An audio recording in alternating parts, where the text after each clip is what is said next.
नुआपड़ा जिला सीनापल्ली ब्लॉक अंतर्गत लिटीगुड़ारे थिबा एक मोबाइल टावर उपरे चढ़ी युवक जनक उन्मत्त कांड घटाइथिबा जणा पड़िछि। युवक जनक हेले लिटीगुड़ा ग्रामर गोवर्धन माझी। से परिवार लोकंक सह किछि कथा को नै कथा कटाकटी होइथिबा बेले युवक जनक उत्तेजित होई 200 रु अधिक उच्च थिबा स्थानीय मोबाइल टावर उपरकू चढ़ी जाइथिला।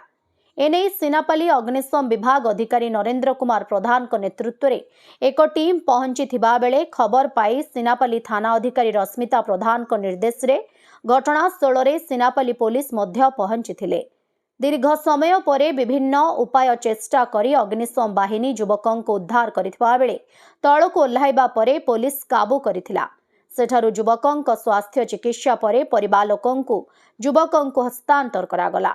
एने अग्निशम बाहिनी को अंचलर लोके बहु प्रशंसा करथिबा बेले एभली महत् काम पई सबुबेले अग्निशम बाहिनी को विभिन्न महलरू प्रशंसा करा जाउछि।